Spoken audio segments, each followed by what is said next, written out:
What's up? I just thought, dang, I forgot to put my NPR back screen on. Just Go ahead and do it now. You can do it now. You can do it while you're on the show. Hey, everybody. Welcome to Midwest Paratalk Radio here on the Midwest Paratalk Radio Network, live streaming over to youtube.com/at Midwest Paratalk Radio. I want to welcome everybody to the live show. We're going to have a good show for you tonight. I am the G-Man. That is Deb, and she's trying to do technology, so you're going to bear with her for a minute. Did I disappear? No. Oh, okay. I'm trying to do technology, so hang on. So you click on... I got to find it first. You sent it to me, and I don't know if it's on my phone. I sent it to you in chat and Messenger, I think. I can't find it. If I remember right. So tonight we have Joni Mayhan coming on. She runs the Haunted New Harmony.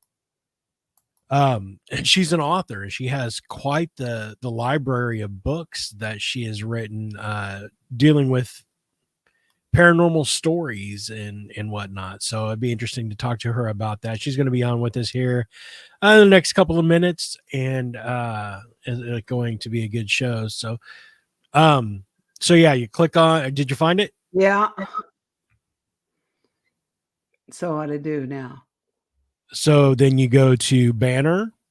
Yeah. Or I'm sorry, brand. Okay. Backgrounds. Okay. Upload the background and then click on the background. Oh, so easy. Easy peasy, lemon squeezy. Okay. Is this it? This could possibly be it. It is. What? Okay. Nope. You put that up on the screen up there. Well, go to settings in the bottom. Okay. And then go to virtual background. Oh.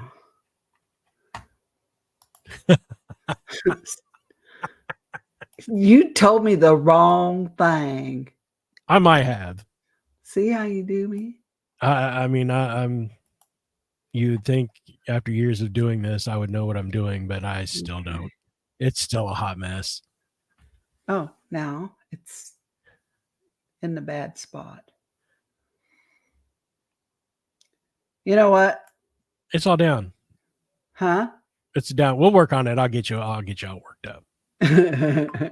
Okay. I'm just going to get rid of it for now then, because it looks crazy.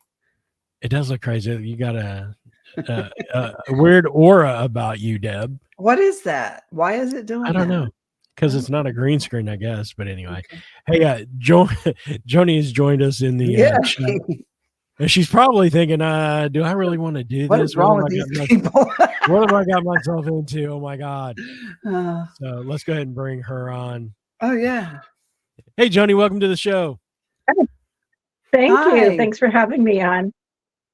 Thanks for coming on. I'm Greg. This is Deb. Hi. And sorry about that. I was trying to do something with my background, but it ain't gonna work right now.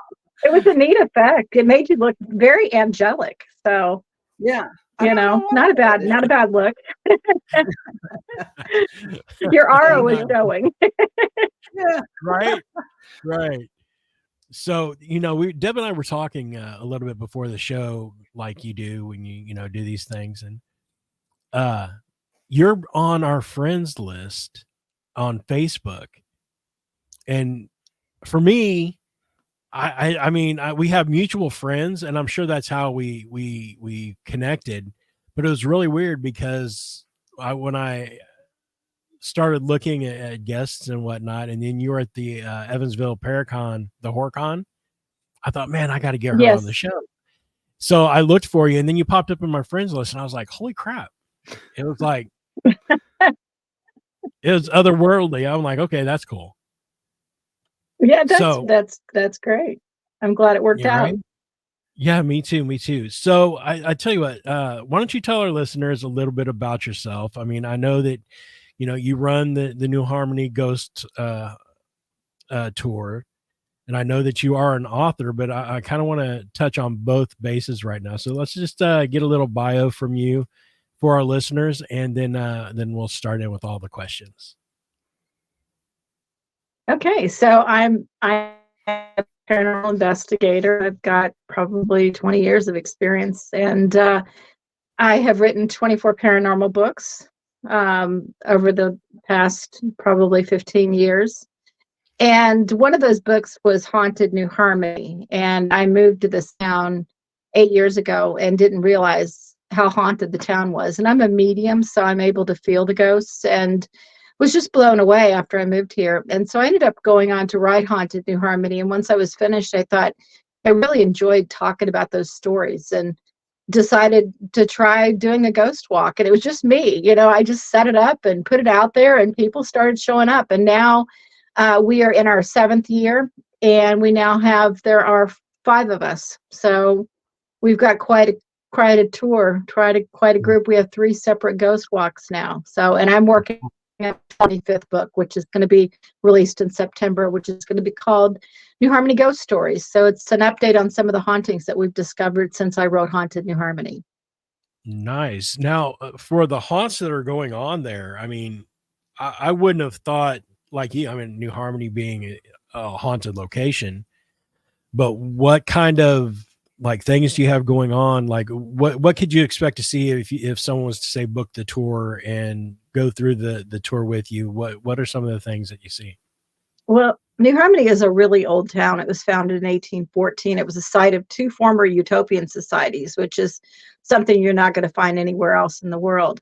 On our tour, people are often getting pictures with something in the window, or having something touch them or something like that. But lately, within the past, I don't know, started last summer, and it's been going on again, is one of the houses that we visit, the David Lentz house. It's a historic house that was built in like 1820, and it's a museum house, so nobody lives there, and they have a beautiful garden. So we would bring people to that location on our dark side ghost walk, because really we just wanted to show them an example of a harmonious house and what the reproduction garden looks like. And we had a ghost story, and I'll say it was kind of a lame ghost story. It wasn't anything exceptional.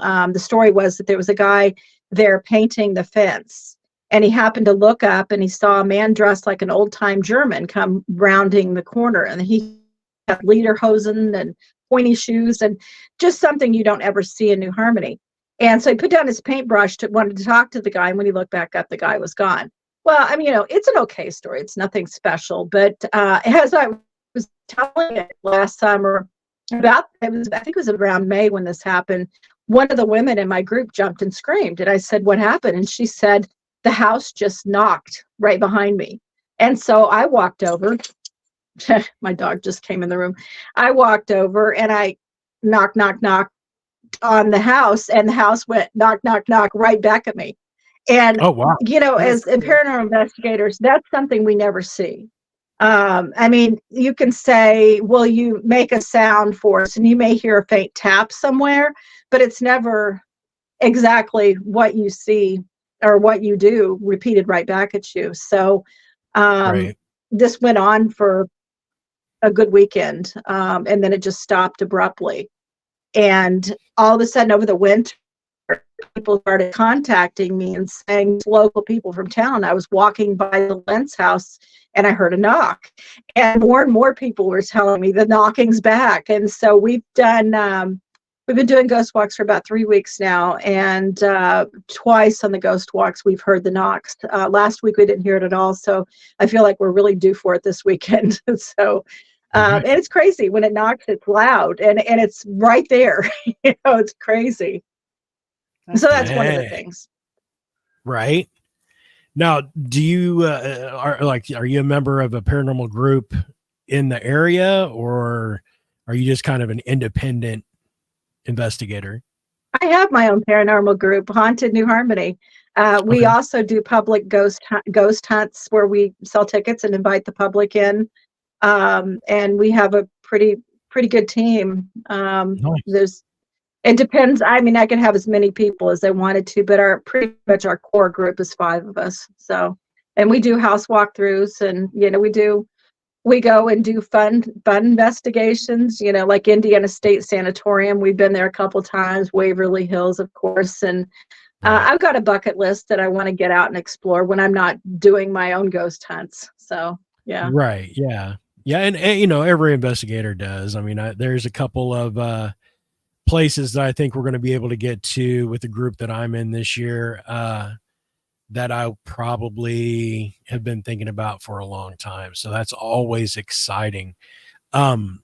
Now let's talk about your books, because I was kind of going through and looking at your books, the titles and the synopsis that were on there. Tell us a little bit about what you write about and the stories that are in those books, without giving too much away. Well, I have. Okay, yeah, no, I have 3. I have 3 fiction series on Amazon, and those are paranormal based. One of them is a series. The other 2 are trilogies, and then I go into I have 2 haunted house books that are true stories based on what happened to other people when they moved to the houses. One of them, my first one, is Bones in the Basement, and that follows the S.K. Pierce Haunted Victorian Mansion, and that's in Gardner, Massachusetts. That's been on all the ghost shows. It's been on Ghost Hunters twice, Ghost Adventures, My Haunted House, just you name it, it's been on it. Right. I just took a trip to Massachusetts because that's where I lived for 30 years, and I just went back to see my grown kids, and I got to visit and investigate that house while I was back, and it was just as haunted as it was before. But the story really behind that was house was very run down at one point, and it was on the market for sale. It was almost torn down at one point. And this couple from Boston bought it because she loved Victorian mansions and she always wanted to own one. And here was one she could afford. And they did not believe in ghosts. And they did find out that the house had already been on Ghost Hunters before they bought it. And they were like, yeah, we'll get a good house for a good price because all these foolish people are believing in ghosts. And they lasted 2 years before they were chased out of the house. And so that book follows their story. Wow. Yeah. It was crazy. I mean, they had some really scary stuff happen there. Apparitions popping up in their faces. That one night they heard a boom, boom, boom on their bedroom door on the second floor. They lived alone. Like somebody, like it rattled the windows. It was so loud, and their dogs went crazy. And of course, he jumps up and grabs the baseball bat, thinking that somebody had broken in. I don't know why they would knock on the door, but of course there was nothing there. And that house just ran the gambit with hauntings. It was really scary. And I was there. I was friends with them, so I was there for a lot of it. So I can validate that it really did happen. You said that's and then my S.K. other Pierce? haunted, S.K. Pierce Haunted Victorian Mansion in Gardner, Massachusetts. Okay. So yeah, crazy place. If you're ever in the area, they do public investigations and they do tours. My book about that's called Bones in the Basement. But my other haunted house book is kind of near and dear to me. It's Hanover Haunting, the Deanna Simpson story. And her house has also been on all the ghost shows, including Dead Files, which was a pretty wild ride for them. And I met Deanna because she had already gone through a lot of this, and she was looking for someone to write her story. And she had originally going to have Mary Ellen Guiley write it, very famous paranormal author. But she was already getting sick at that point. She ended up dying of cancer, and she was already getting sick at that point and couldn't finish the book. So I took over. I wrote the book for her, and that one was crazy because I had been to a Paracon in Massachusetts and was on my way back to Massachusetts, Indiana, where I currently live. And I thought, Hanover, Pennsylvania is about halfway. I'll stop. I hadn't agreed to write the book yet. I wanted to meet her and talk to her and see the house. And as a medium, I felt like I could walk in and feel if it was severely, angrily haunted, I would know it. And but I was pretty confident that I'd be okay. I was going to spend the night. I had my bag and everything, and walked in, and it was like 10 minutes inside that house, and they were all over me. It was incredibly haunted, very negative, very strong uh, entities. And I didn't last long. I ended up having to walk out on the porch. I'm like, I can't take this. So I told her, I said, I came back and I said, not only will I write your book, but I'm also going to help you get rid of this haunting. And I set things in motion. I didn't get rid of the haunting. I'm not capable of doing that, but I know somebody who can. And it was a wild ride. And she got out. She got out alive. I mean, it was to a point where it was threatening her life. I mean, she got thrown down the stairs and broke a rib and broke her tailbone, pinned to the bed. And I was honored when John Zaffis offered to write the foreword for us. He, the godfather of the paranormal. I'm sorry, I'm getting dry throat. I have to get another drink of water. Oh, you're fine. But John Zappis had investigated it and tried to help her out, with the haunting. And then when he heard we were writing the book, he stepped forward and said he'd write the foreword for us. So that was nice. quite an honor. Oh, yeah. That's cool. Right. Yeah, I met Rosemary Ellen Guiley a couple of times, and I had her on the show way back in the day as well before she had passed. She was a great lady. Her knowledge. I think I said her name. So Did I vast. say Mary Ellen Guiley? Yeah. Yeah. Rosemary. Yeah. That's what I meant. Yeah. I never got to meet her. Yeah. I've read a lot of her books, though. Before I even really realized who she was, and through Deanna, I went and looked at my bookcase, and I had like 3 of her books on my bookcase. So, I've been a fan. I just didn't know it. Right. Yeah. I had met her at a couple of cons way back in the day. And actually, when I first started getting into the paranormal, Jason and Grant had a show on an AM station in Rhode Island. And I had called in and was talking to them, and her name was one of the names that they say, hey, if you're really serious about this, jump on her books and read her books. And you could reach out to her and everything, and yada, yada, so forth and so on. So, and that's really how I got in touch with her. So that's pretty cool. And Wow. Johnny Zappis, That's I have really neat. It is. I have a Johnny Zappis story too.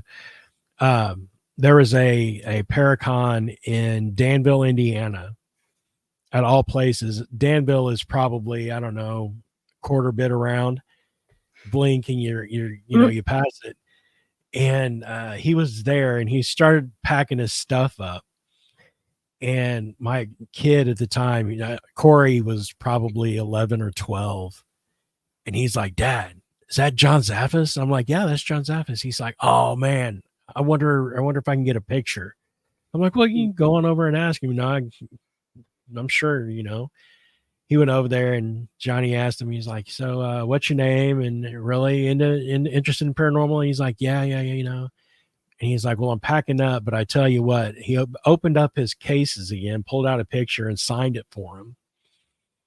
And I thought that was like the coolest thing, because he could have just been like, oh yeah, okay, right on, kid. And, have a Coke and a smile. See you later.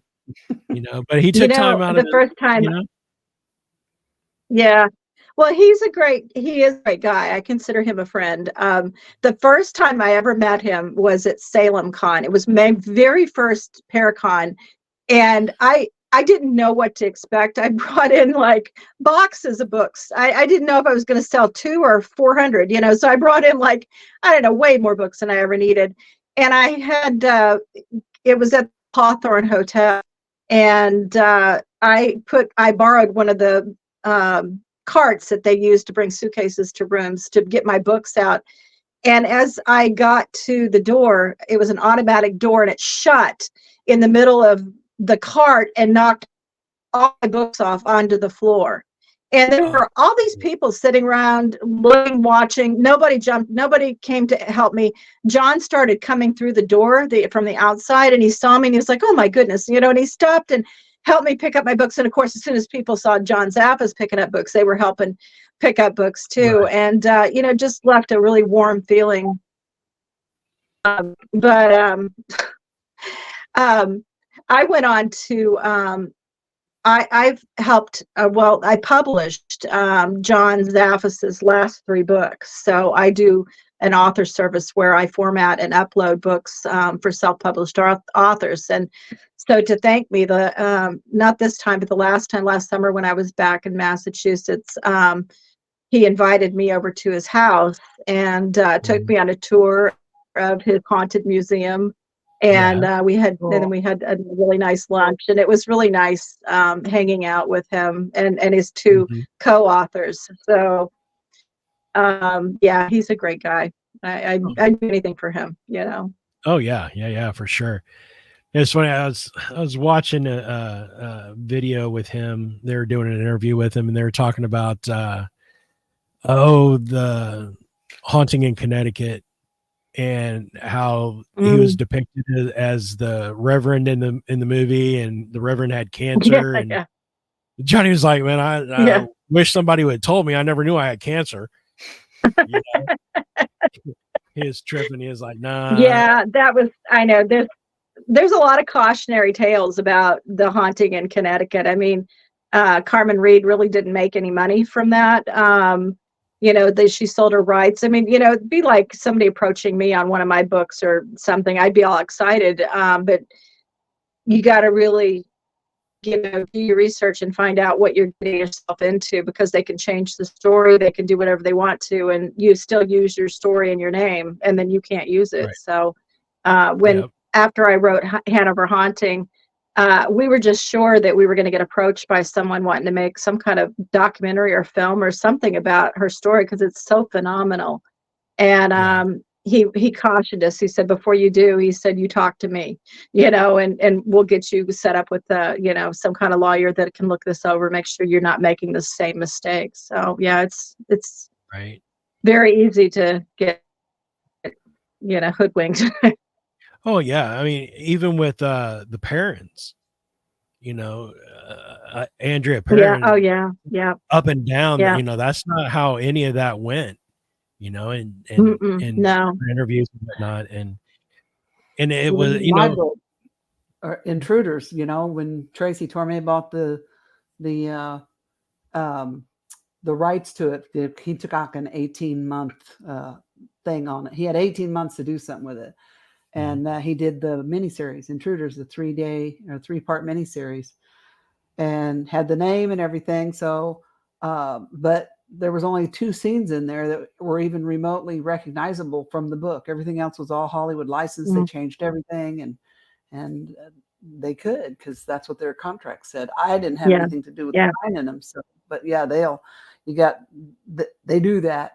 Especially Hollywood likes to do that. Right.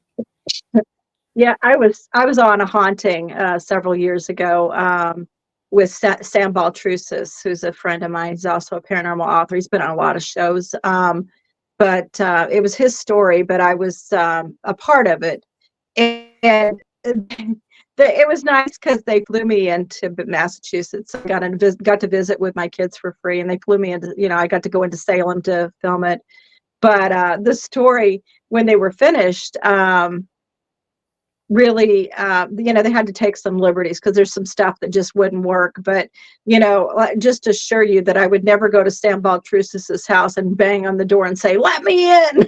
That didn't happen that way. It was like, I was in Indiana when that happened. I texted him. I said, "Are you okay?" So they definitely take some, liberal, they take some, whatever the word I'm trying to think of, but liberties. That's what I was looking for. Yeah. Crazy. But, and it's a shame, because the stories are compelling on their own. To me, I don't need Hollywood to try to jack anything up. I'm I'm a purist when it comes to haunted or UFO stories, because that's where you get the truth. You know, and that's Absolutely. important to me, Absolutely. especially in investigating as well as doing research. I mean, I don't want the sugarcoat, story that is just so overblown and so out of control that you just read like the first 2 or 3 lines and you're like, okay, this is BS.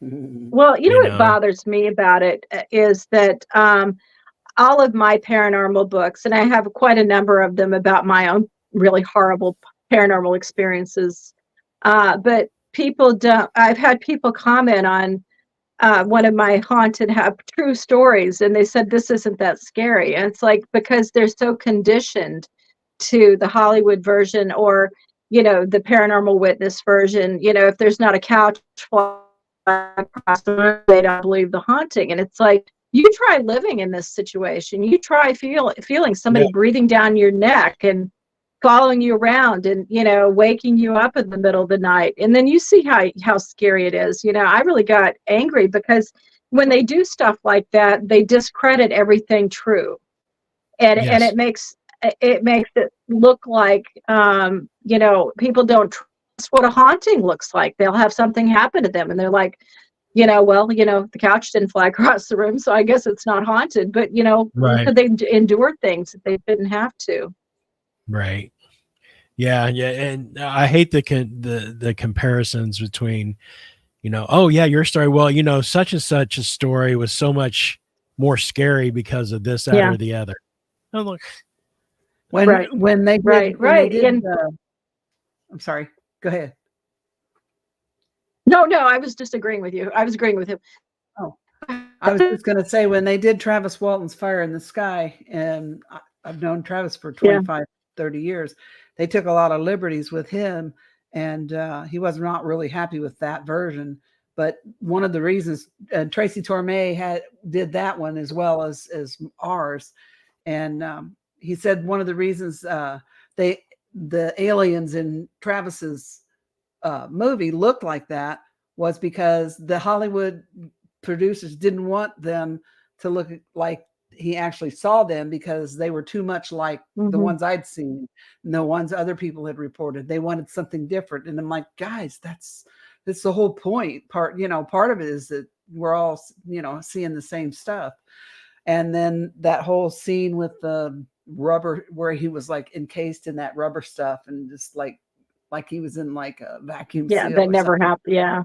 That never happened. No. He said that their Yeah. reasoning was they wanted to convey the emotional feeling that maybe he might have had. So they did this as a visual. But people don't, when they're watching a movie, they're not getting that deep, they're just watching it. And just like with Intruders, people would come up to me and say, oh, remember in the movie, this, or miniseries, this happened to you? And I'm like, I had to tell them. I felt bad because I'm like, that wasn't me.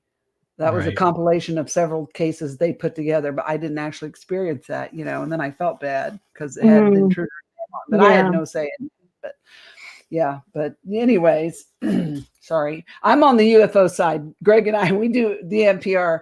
When we started this like 15 years ago, he was the ghost guy and I was the UFO girl, and we kind of brought everything together.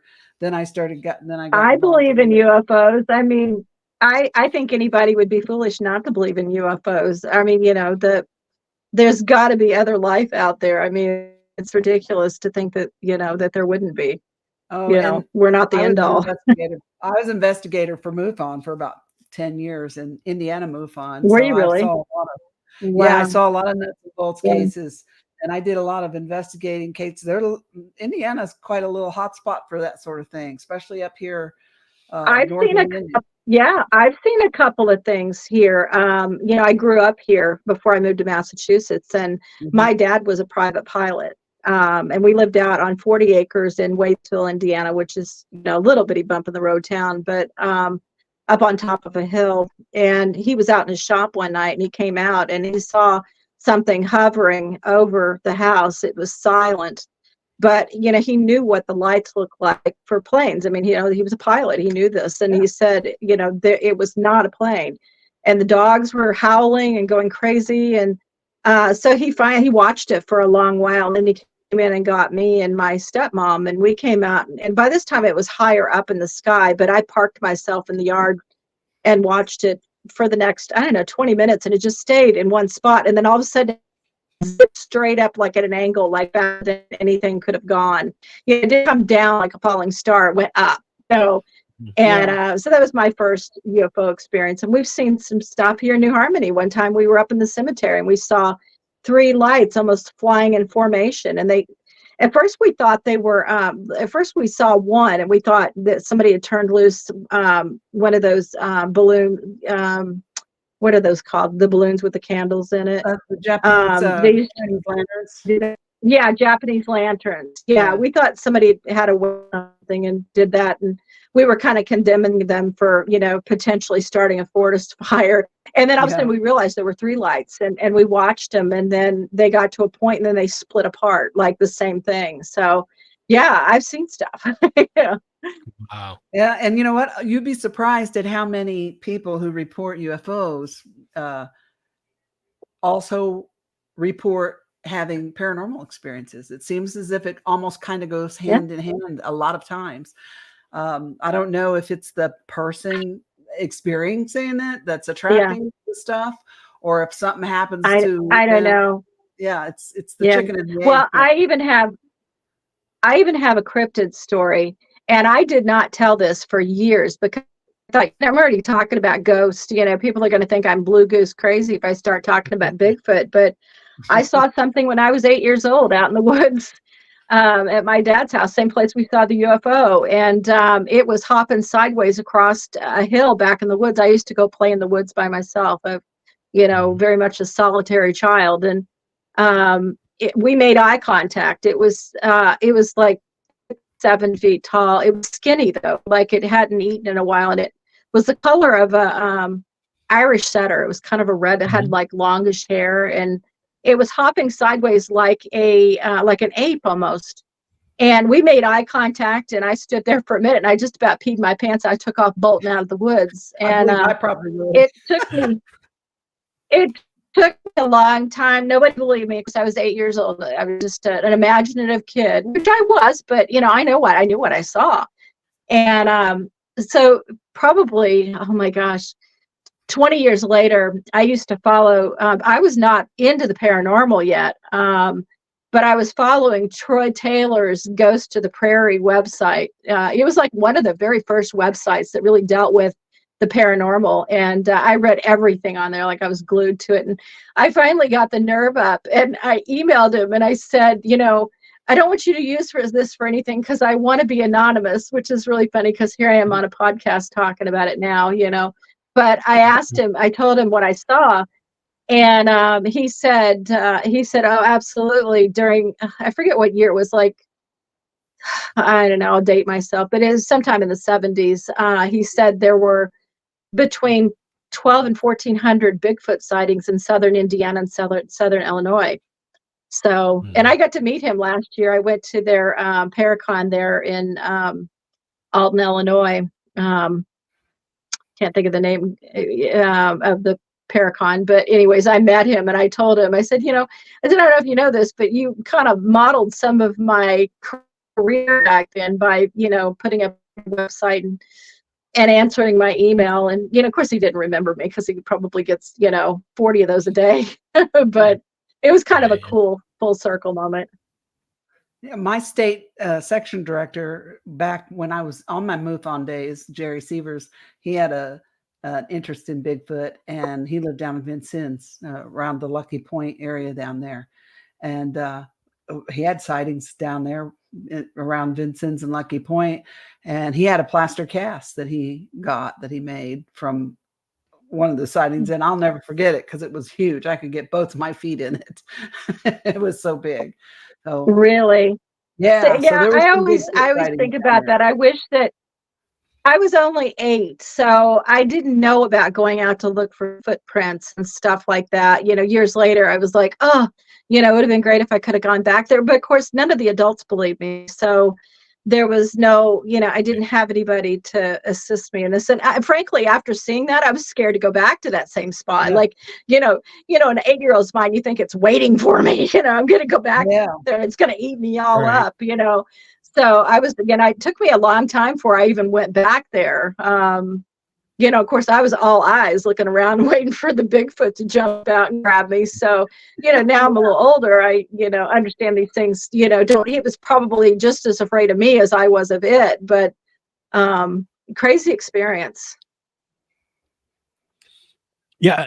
I've never had a Bigfoot experience. I've had an insectoid experience, but the weird thing, and I tell everyone this, and I'm sure Deb's tired of hearing it, but I didn't start seeing weird things like that until I met her. It is your fault. Dang it. You're a bad influence or a good influence. Depends on how you look at it. Okay, so explain to me what an insectoid is, or I don't know that. It was 7 foot tall at best. Whoa. But it was a walking, if you were to see a praying mantis walk on 2 legs standing straight up, that's what that was. And it was in the middle of the night. And what was the setup? Where did you see it? I lived in Franklin, Indiana, and the wife and I did a motor paper route. So it was like a 52-mile paper route that we did out in the country. I'd finished up the paper route and I was on my way home. And of course, in the country and it's cold out and there's a little snow on the ground. So it's pretty light and I'm going exceedingly faster than the posted speed limit getting home. And I come around this curve and it's just getting across the street walking. There's a creek bed that went underneath the road and winded down through the neighborhood. And I saw it as it was going down into the grass off the road. I slammed on the brakes, locked them up, tires squealing. I threw it in reverse and went back, and there was absolutely nothing there. Wow. But it was a brown color triangle praying mantis head. The legs were articulated backwards, like how a dog's back legs are. Mm-hmm. And by the time that I had gotten stopped and threw it in reverse and backed up, it was gone. It was down in the ditch in another dimension somewhere. That's George. one common. Oh, pretty. He's been bugging me for the last 10 minutes trying to get up here. I don't know why he wants to be on this podcast, but this is George. Well, welcome, George. My lucky black cat. Yeah. Right. Okay. He's satisfied. He knows what I'm looking at. He's done. Yeah. I mean, when I hear, he's my protector too. I'm telling you, if there's something in my room, he's right there with me. But going back to your story, I mean, you talked about another dimension. That sounds like interdimensional to me, like something that came through from somewhere else. That stuff kind of, it freaks me out a little bit. I'm not gonna lie. Well, Deb and I kind of have a theory that the UFO and the paranormal are connected dimensionally.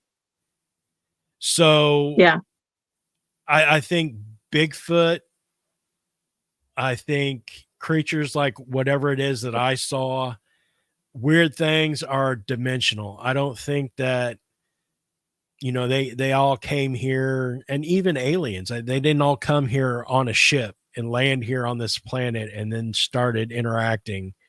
I think there is a dimensional, wormhole or something that they can open and close and in and out. And, I really think that's what happened with what I had saw on the side of the road. There's a lot of people report that particular entity when they make UFO reports. So, I mean, the mantis is one of the 4 or 5 different main characters that people report seeing, the grays being probably the most, and then the mantis and the reptilians, people report seeing them as well. But So I mean, that's a pretty common shape in the ufology. But and then I feel like Greg and I have talked before about some of the EVPs that we catch, because we get some really good ones, and I really feel like sometimes what we're catching never lived here and aren't necessarily what you would call Yeah. ghosts or spirits. Yeah. Because if we're somehow just briefly, like it's like a peek into some other layer, you know. I caught my first EVP about 30 years ago. This is when I first started getting interested in paranormal stuff as trying to study it more, because it'd been happening most of our life. But and EVPs was something I was really attracted to. And I tried it with my nephew about 30 years ago in my kitchen, and I caught the most beautiful, perfect EVP of an old man's voice that said, "Are the spirits listening?" And as soon as I heard him in the replay, I had this epiphany that, oh my God, we are the spirits somewhere else. Somebody's trying to listen to us, you know, and that just set me off on a whole different path from where I had started. That makes me I've had that same thought. There have been times where I've thought that, sometimes we've been connecting with what we thought was a ghost, but it may not actually be a ghost. It may be something from another dimension or another planet. And one time we were investigating the Houghton Mansion, which is in the Berkshires in Massachusetts. It's no longer. Yeah, it was on Ghost Adventures, Ghost Hunters, all those shows. It's not open now for the public. Somebody privately bought it, and I don't know what they're doing with it, but we investigated that quite a few times. It was a very amazing place. But I used to teach a paranormal 101 class in Massachusetts, and I started off just hoping to make a little bit of extra money on, once a week. And what ended up happening was I gathered a group of people that are like, brothers and sisters to me now, even though, I live 1,000 miles away. But what happened was it drew in like-minded people with paranormal, with, abilities. And so I had some pretty amazing psychic mediums that kind of came into their abilities in my class. I'm not saying I made them psychic mediums. I'm saying that, once they tapped in, they helped each other, and I helped and whatnot. But we went to the Houghton Mansion as a group, and we were in a room, and we were running just a digital recorder. We weren't using a spirit box or anything like that. And the group was picking up on, they were talking about what they were picking up on. And they said, there's a man in the corner, and then there's a woman over here. And they said, okay, the man just left. The woman is there. And we got an EVP that said, you need to mask yourself. Like he was talking to the woman, they can still see you, or they can still pick up on you. You need to mask yourself. And that has stuck with me. Like, I don't think we were talking to ghosts, Right. Exactly. Because that was just wild. And it was definitely an aha moment for me. What are we dealing with here? Right. Yep. That's the stuff I get really excited about. I mean, we've had EVPs. Oh, me too. We've done private, investigations for people, and we've caught EVPs. And when the client when we've done the reveal and showed them what we've found, and they hear the EVP, and they'll be like, "Oh, that's Grandma. She just passed away like 2 weeks before," and they recognize the voice. I've had them get so emotional when they hear the voice. They're so certain, that they're all, crying and everything. So, sometimes I think we're getting it, but sometimes I feel like I'm dealing with something that never lived here and isn't dead, So, and I think that's the most exciting part for me. I get more excited about that than the other stuff. Well, just like yeah, the EVP. well, it is. Yeah. Okay. Go ahead. No. I was going to say, just like with you. We got an EVP at a house in Franklin Township in Indy, and there were 8 walkie-talkies, and they're all on channel 13. That was cool. And one of the walkie-talkies out of the 8 on the table, only one of them keyed off, and it was a little girl's voice, and it was her going, "Hello, everybody." Wow. And it made it, and this throughout this whole conversation, it makes me think that I don't think it was a child at 3:30 in the morning playing with somebody's walkie-talkie someplace else that Right. keyed off on it, because all of the walkies would have keyed. But I do think that it was interdimensional, because we caught a man's voice as well. So, was it a dad and daughter that were kind of doing the same thing that we were doing at the same exact time? I mean, who Yeah. knows? Yeah. But it's Well, it's like it makes me think about sometimes in the paranormal realm, we'll be thinking we're talking to a child and we're not. And I don't believe demons would do something like that. Like, I don't think they would bother, like with something so trivial as that. But gets into, like, they'll draw you in with a little child, which seems harmless, and you get, emotional and empathetic about it. But who knows what we're really talking to? And we Right. recently, actually, I spent the day trying to chase down one such story. So there's a building here in New Harmony called the Ribert Gymnasium. And it was the gymnasium for the local school, built in 1924. And it was only 1 year old when it was put to use for a very tragic purpose. An F5 tornado swept through 3 states, killed thousands of people. It was called the Tri-State Tornado in 1925. It's still the deadliest tornado in U.S. history. And New Harmony was spared, but the town of Griffin, which is 6 miles north of here, was completely wiped off the map. And at one point, it happened at like 4 o'clock on March 18th, and a school bus full of children it took them and toppled it end over end. By the time it was done, 76 people died. And they brought the dead and dying to New Harmony. One of the children survived the school bus crash and ran and got help. And they brought the dead and dying to the gymnasium, brand new gymnasium. Dead and dying were attended to on the gymnasium floor, and the dead were put in the basement of this brand new building, and it became a temporary morgue, and it's been haunted ever since. Well, we did our 8th investigation there. It's a great location for a public hunt. We can divide into multiple groups and have small controlled groups and actually get some evidence instead of just running a paranormal sideshow. It's an actual investigation. And we do the Estes method, and we were doing that in the basement. And we did 2 this year. We did one in February and it sold out, so we set up another one for March. It was March 30th. So we noticed there was one woman who has been to a number of our investigations. She seems very tuned into the paranormal. Her name is Ashley. So we invited Ashley to come and help with we let the guests try it out, because I don't think people really believe what you're doing unless they get a chance to try it themselves and see what it's like. But we started out each session with Ashley starting off with Estes. And I will tell you that get Black Cat again. We he's on the back of my chair now.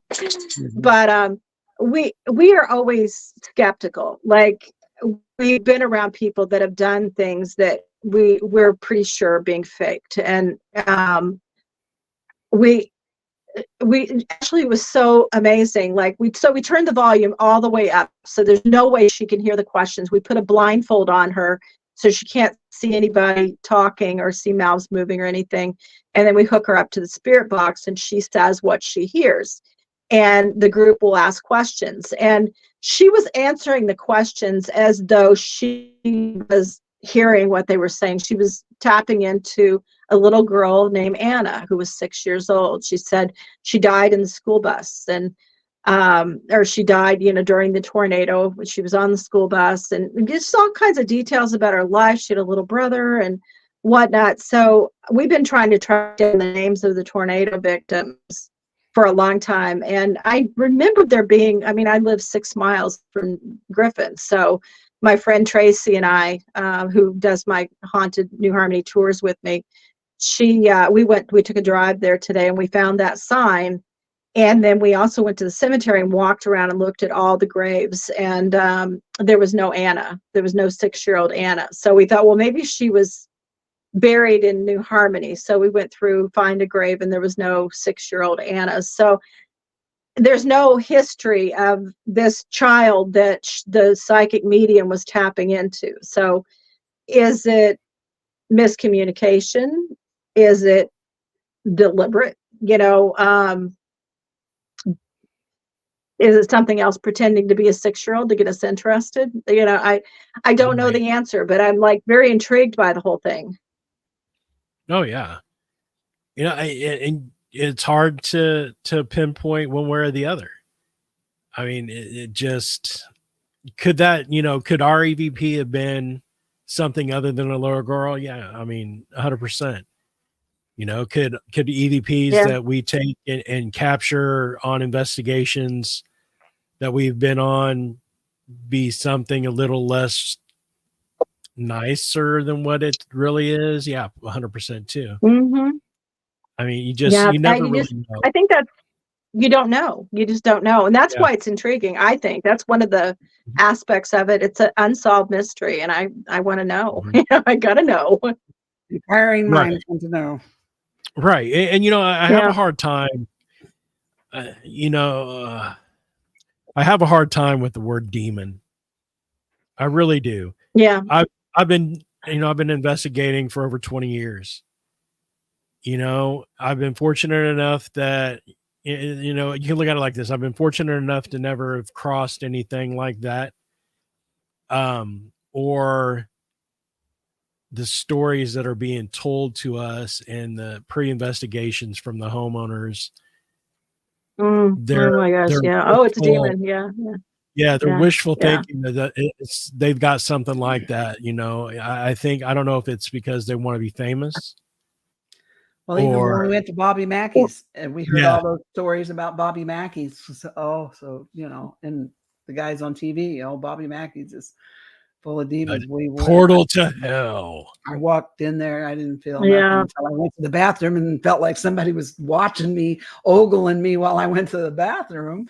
And we caught some stuff, but it didn't feel like demonic to me. It just felt like some poor soul was bored to death and lonely. I don't know. Yeah. And I believe I believe that there are demons, but I don't believe that they're presenting themselves in haunted. Like, my feeling is that they're more interested in weak links and taking people over, and they're not going to be flipping couches or giving EVPs. I think the paranormal TV shows that are what ruined that aspect, because when ghosts stopped scaring people, they went to demons. Because it's scarier, and then you get teams coming in that don't know what they're doing, and they tell the people, scare them to death, and say, "Oh my gosh, you got a demonic infestation." And I have had a couple of demonic encounters, and they were nothing like a haunting. They latch on to people and they start changing. Personalities change, but you can also get the same thing from high level entities like ghosts. If it's a really high level ghost, it can do the same thing. It can start to get into your head and affect you, especially people with psychic medium abilities. And so it's hard to differentiate between the two. And I don't call anything a demon unless it's hard to really even confirm it. I have a shaman who helps me with my some of my worst experiences. He's saved my life. I will say, saved my life. And if he says it's demonic, I'm going to believe him, but I'm probably not going to believe anybody else. Just saying. Yeah. And and like I said, we've been doing this for a long time. And I mean, have I dealt with and have EVPs from nasty spirit? Of course. And I think that homeowners, like, for example, please don't be offended, So I was watching a show that just came out, season 2, episode 4, last night on HBO Max, of a group of people that proclaim demon activity pretty much everywhere that they go. Mm-hmm. And I think that, my point is, I think that some paranormal teams are misreading the room Mm-hmm. when they do Absolutely. investigations, Absolutely. because I think that some of what was going on in, say, this episode of this particular show was the homeowners doing, like in meth and cocaine.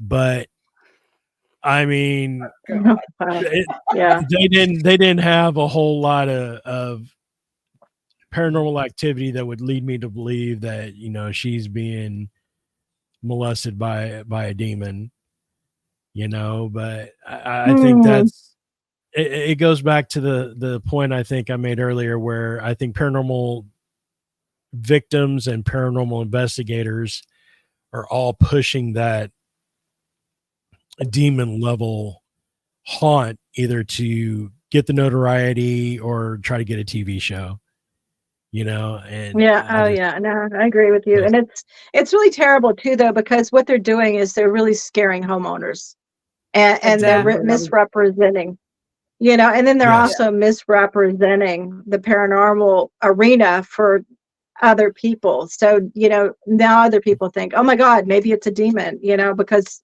I yeah, believe, what I saw on TV. So, right, Yeah, yeah, I think sometimes they take advantage of people that are vulnerable, and yeah, they see an yeah, opportunity to, yeah, do something. It's yeah, it's kind of sad and it's frustrating. The same thing happens in the UFO field as well, hmm, with yeah. researchers who want to make a name for themselves, and they will attack anybody they think Hmm. right, they try to take down everybody and be that one, Oh, yeah, like yeah, yeah. it's ridiculous. So I've I always mind my own business and just do my own thing. I try There to you mind go. my own business. It just doesn't work out for me for some reason. I think I like to talk too much crap.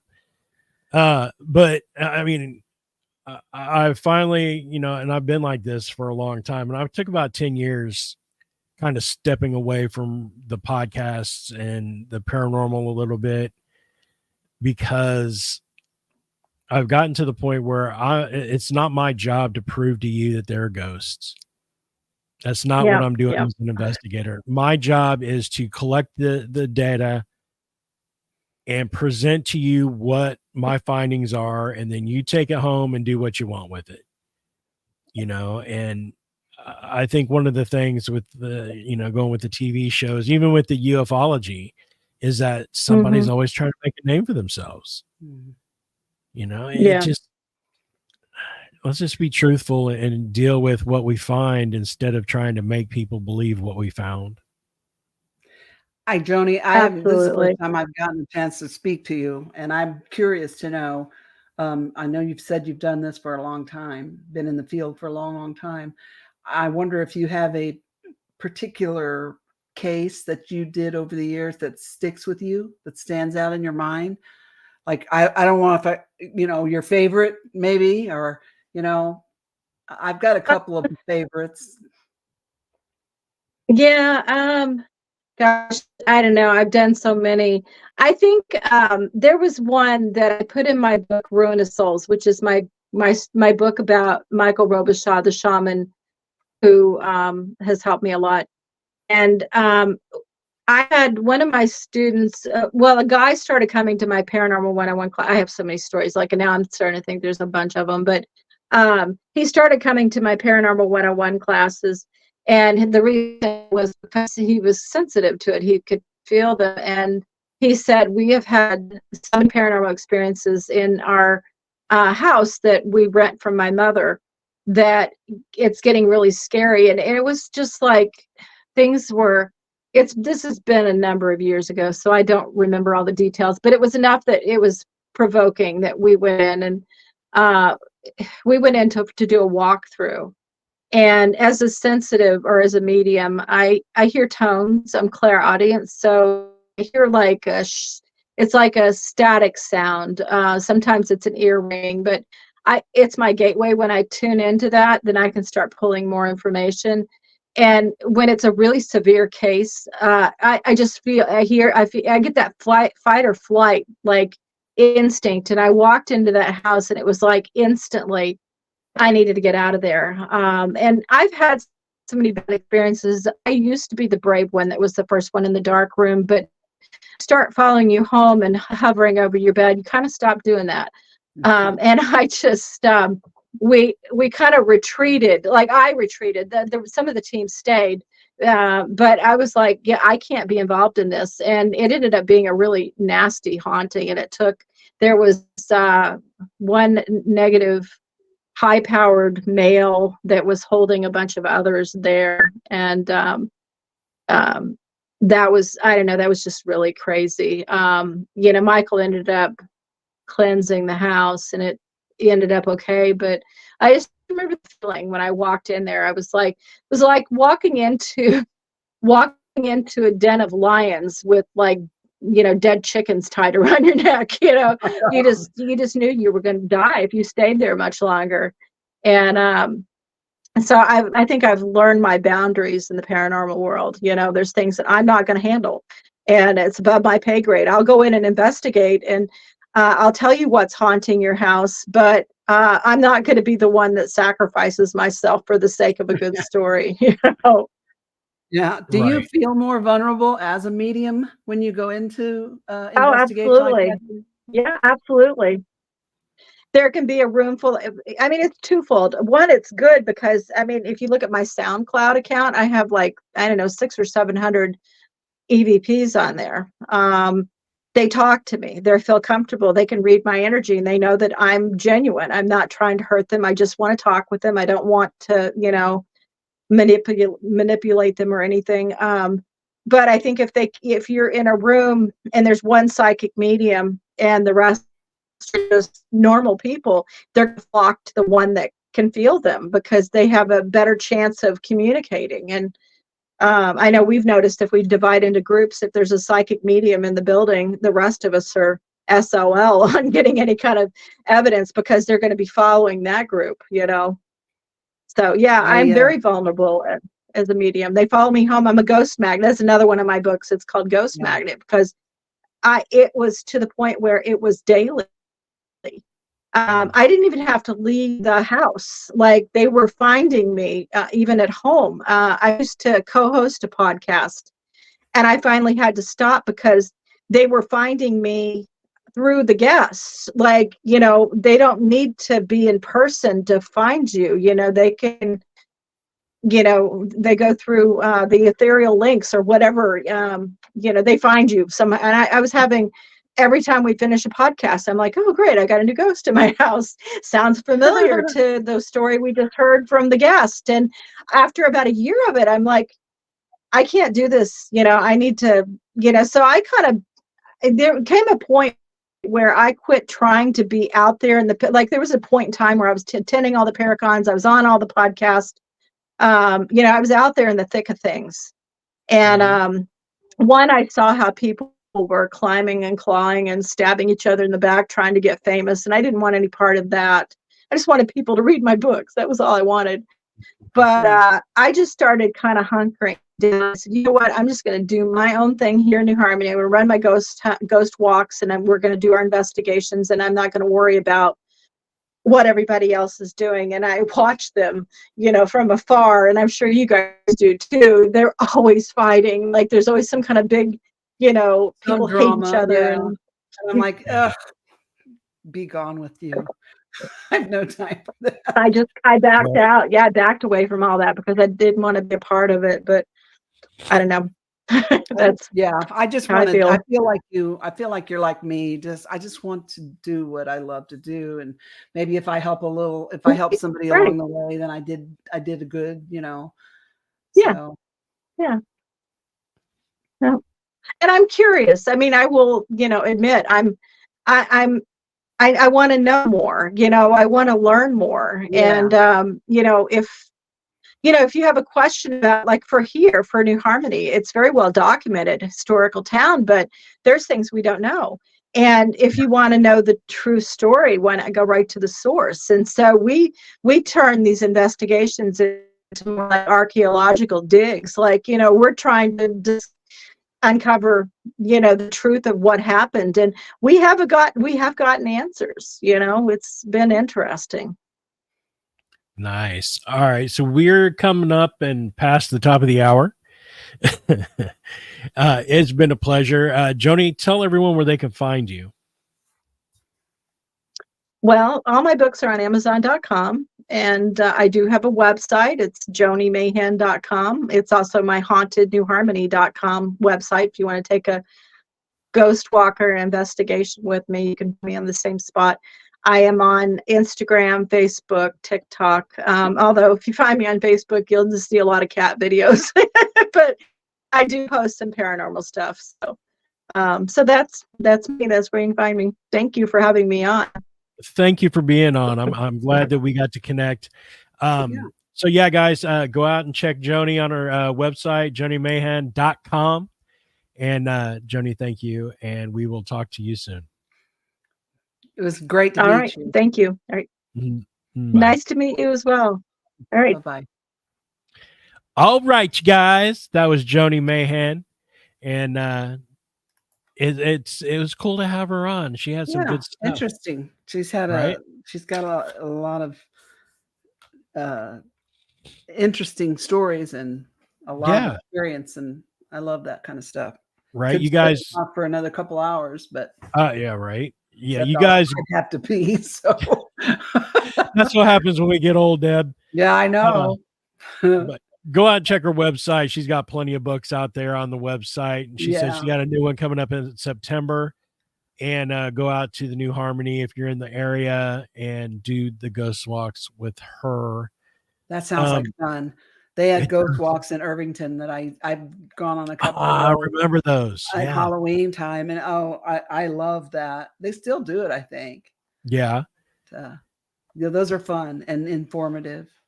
Yeah. Yeah. I don't know. They were doing it. I think the wife worked in Irvington for a while. And stomping grounds. Yeah. Yeah. And I think they were doing it then, but that's been years ago because we're old. So who do we have next week? What's on the schedule for next week? We have us until further notice. Yeah. We don't have a guest scheduled now until the 23rd of May. So anybody out there want to be a guest, hit us up if you want to come and tell us your story. Yeah, definitely. Here we are. Otherwise, you're just going to have to put up with me and Greg talking about whatever. I might reach out to a couple of people and see if I can get them to come on, talk a little ghost stuff. Yeah. I still want to reach out to Andrea Perrin. I want to try and get her on the show for you guys. I'm also trying to get Dalen Spratt from Ghost Brothers. I'm trying to get a hold of him. And I need to reach out to Jason Hawes because I had spoke to him a little bit at the Paracon that we were at a month or so ago. And he said that, he does podcasts and whatnot. So I just need to reach out to him. He's got, by the way, if you're a Jason Hawes fan, he's got a YouTube page out there where him and his YouTube production partner are going out to different locations and doing haunts. So that's been pretty cool. It's still, it's really weird. It's still like the Taps production quality where it's like a production studio that's doing it, but it's just him and this other dude, maybe 2 or 3 other guys. But those are the best ones, though. I don't like big giant investigations with 24 people. Right. I like the small ones, 5 people or less. I think it's just more productive, and I don't know. I just like more intimate stuff better. Yeah, I agree. And more coffee for me too. You don't need no more coffee. You just go to the PP. Okay then. Rhodes Hotel is coming up for Bips on the 8th, and it's going to be awesome. I'm going to be there too. I'm so yes, you are. Yay. And then I looked at Fort Mifflin in Pennsylvania. The Fort Milf. Wait, what? Um, Fort Mifflin in Pennsylvania. It's not very expensive to go out there, and you have 10 people to go out there, and it's like Mansfield. I mean, it's so big that you'll never run into anybody. So where's that at? Well, we've still got to get hooked up with Forrest too. Forrest has a great spot, and he's got all the good toys. You know, plus I just love him, and it'd be so fun to hang out with him and you and everybody. Right. I really would like to push it out until June, July. Mm-hmm. So we ain't got to wear coats at night.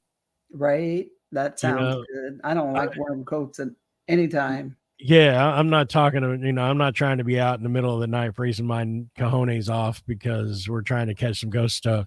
Yeah. But anyway, so you guys remember, go over to Deb's page at debshome.com and you can pick up her books over there. You can go to Midwest Fair Talk Radio, read a little bit about us. I've got a new bio that I'm going to put up for myself finally. Yay. On the webpage. Go to bipspara.org. Go to bipspara.org and check out the website over there for Boonville, Indiana Paranormal Society. I'm on that page. And we got a calendar up. I'm going to start filling it up with investigations on that as well. But if you're interested in being on the show, you can email me at gcable@midwestparatalkradio.com. And you can also put in a request on the website, midwestparatalkradio.com. Contact us, and it'll send me a thing, and we'll get you scheduled on for either next week or the week after, because we're busy the 23rd. God. So, oh, Lord have mercy. All right, you guys, we appreciate you listening. Remember, if you're on the YouTube page, remember to subscribe, like, and hit the bell notification. And we will see you guys next Thursday night, 9 East, 8 Central, here on Midwest Fair Talk Radio. See you later. Bye.